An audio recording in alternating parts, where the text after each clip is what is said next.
Hollywood Buzz update. Funky Dineva has revealed on Instagram that he's battling prostate cancer. He opened up to fans about his diagnosis and asked for prayers and support. It's a tough moment, and people everywhere are sending him love and strength.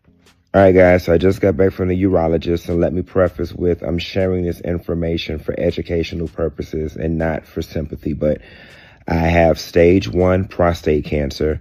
They did 12 biopsies, and 2 of them came back cancerous. 1 of them came back suspicious or inconclusive. It is very, very early. He mentioned something about a Gleason score and that mine was extremely low. So he's like, you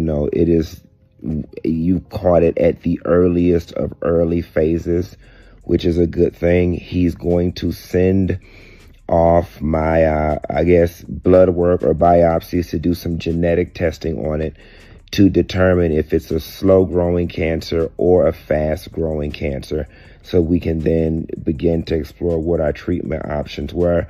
I fast-forwarded, asked him what are my treatment options. He said radiation, some experimental drugs, and surgery by robot. And I just went ahead and told him, I don't need to wait for anything to come back. Let's just go ahead and remove it, do a surgery by robot.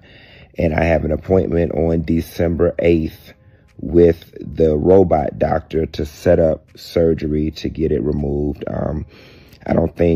Granted, they gave me a book to read or whatever, and I'll, read over it tonight and across the week. But right now, with very little education, my gut just tells me cut it out. I want it cut out. I don't want to go through radiation and all of these other things. So that's what's going on with me, guys. Don't cry for me, Argentina. Yes, I'm a little down about it, but I'm about to take a nap, and I'll be fine. Funky Dineva recently shared that he has stage 1 prostate cancer. Doctors performed 12 biopsies and 2 tested positive, while 1 was suspicious. The good news is that he caught it very early and his Gleason score is extremely low, which means the cancer is slow growing and less likely to spread. Prostate cancer is one of the most common cancers in men, and many men don't have symptoms in the early stages, which is why regular screening is important, especially for men over 40 and for Black men who have a higher risk. Thankfully, Funky found it at the best possible time, and doctors expect him to be okay. Sending prayers for his full recovery. My husband's life was not in vain, and I may need y'all to comfort me and my babies through this pain. Tomorrow, David Champ, will carry your last name. It will never change until the day we meet again. Before we were lovers. But he didn't stop there. He also posted a video of Jamar on the phone with his lawyer, trying to start the divorce process with Mika. Professional, I gotta throw you a little something extra maybe, but I think that'll be, just so we ain't got no misunderstandings. Hold on, hold up, guy, hold on.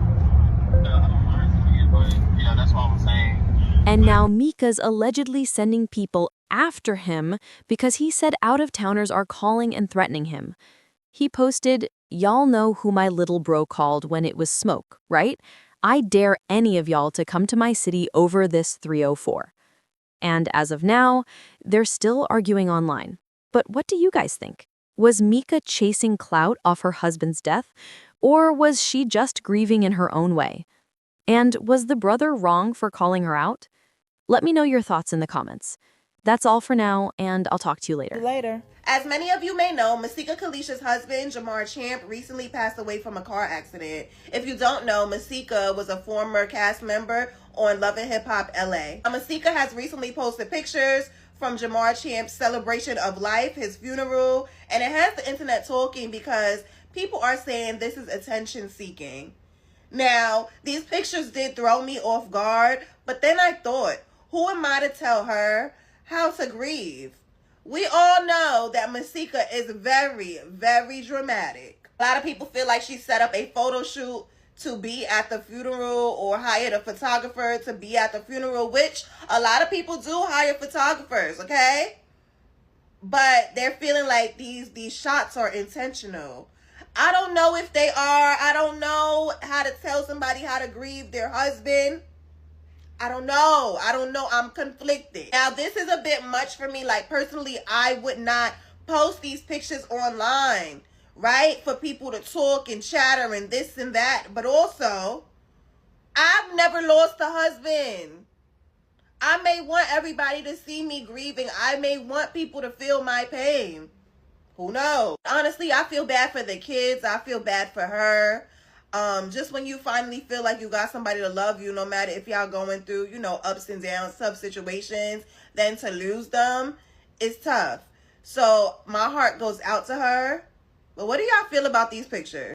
Hey y'all, so I recently came across Masika's page on Instagram, and no, I'm not here judging. I'm not here judging her at all, because I do understand that grief is very messy. Grief is very personal, and grief is very hard. And just everybody handles grief differently. But it made me really sit down and think about something. Social media is a platform where we build our brands, we share our journey, we uplift each other. And that's a beautiful thing. That's a beautiful thing. But I do feel like there comes a time where you do have to step back from the camera. Especially when we are going through something that is literally breaking us inside. Like losing a spouse or losing someone you love, that is a pain that you cannot filter. You can't caption it. You can't aesthetic your way through it. So seeing her post pictures crying with her kids, I don't know, it kind of threw me off.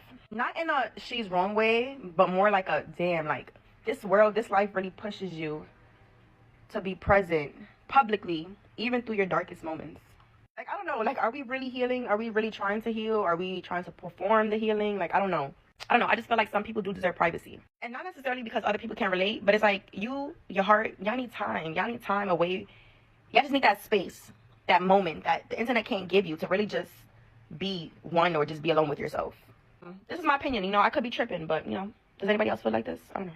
And you hoes don't really be loving y'all husband, because Masika, be so for real. Like, girl, be for real. You chose the funeral package that included a professional photographer to help capture you and your kids in a moment of fucking grief. I have so many questions about this photo shoot that occurred at this funeral. So did the photographer send you the photos and say, choose the ones you like the best? Because I can help you. This is the one. This is it, girl. And what exactly are you going to do with these photos? Are you going to hang them on your wall in your home to remind you every day of this moment of grief in your life? Don't mess up. But okay. Like, if I'm being honest, I have yet to see a woman actually grieve the loss of their significant other or their husband. Personally, I've never saw a woman actually grieve, or I felt like she was actually grieving the loss of her husband or her, because women don't be giving a fuck. Not for real. I've only ever saw two women that I felt were actually grieving the loss of their significant other, and that was Nunu, whatever her name is, Lauren London, and Judge. I think it's Judge Lynn. Unfortunately, what's going on top of my head is an accurate reflection of what's going on inside my head. Oh, I don't even know. Judge has lost her whole fucking mind since she's lost her husband. Like, I can look at her and tell she's not okay without her husband. I will say one thing. Masika grieving her estranged husband looked way more believable than Charlie Kirk's wife grieving Charlie Kirk. So